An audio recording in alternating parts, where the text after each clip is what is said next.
Hirap pa ring makapasok at makalabas sa Kabikulan dahil lubog sa baha ang ilang bahagi ng Maharlika Highway sa Quezon. Nakatutok doon live si June Veneracion. June.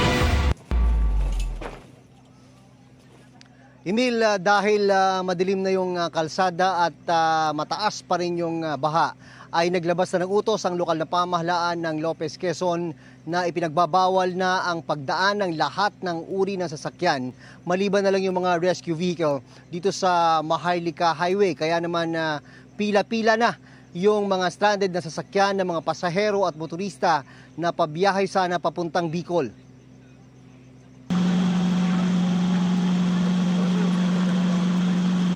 Itsurang ilog kung titignan, pero bahagi ito ng Maharlika Highway sa bayan ng Lopez, Quezon. Mga malalaking sasakyan lang ang nakakadaan sa kalsada dahil sa biglang pagtaas ng baha dulot ng ulan na dala ng bagyong Christine. Hindi na kami tatawid, malalim eh. Tiis-tiis na lang sila hanggang umaba yung tubig. May ilang nagtangkang sumubok. Natirik na. Natirik na yun. Ang mga gustong makasiguro, nagbabayad ng balsa para iwas tirik at mas malaking gastos. Pero kung sakay lang ang kailangan, sagot yan ng mga truck ng gobyerno. Alas 3 ng madaling araw kanina na magsimula ang PNP na harangin yung mga light vehicles na dumadaan sa bahaging ito ng Lopez, Quezon. Ang mga pinapadaan lang ay mga truck tulad niyan. Para na rin yan sa kaligtasan ng mga motorista dahil sa patuloy na pagtaas ng baha sa bahaging ito ng bayan. Dahil sa baha, marami ang stranded na mga motorista at pasahero na papunta at paalis ng Bicol. Matinding perwisyo lalo na para sa mga commuter na siksikan sa loob ng mga mainit na van. Hindi naman sila makalabas dahil sa ulan. Ay, wala po eh. Talagang siksikan eh. Wala, taste. No choice eh. Diba? Bababa ko lang sila eh. Oo. Ano na eh, basa na yung damit eh.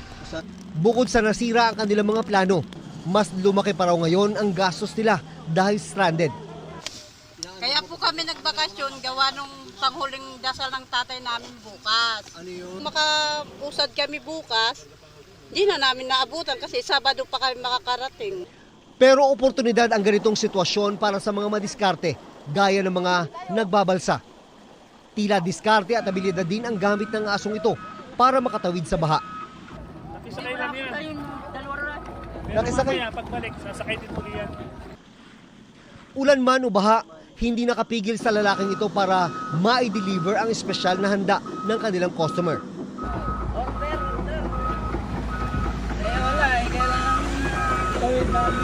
Ano po yan? Ano po yan? Birthday cake.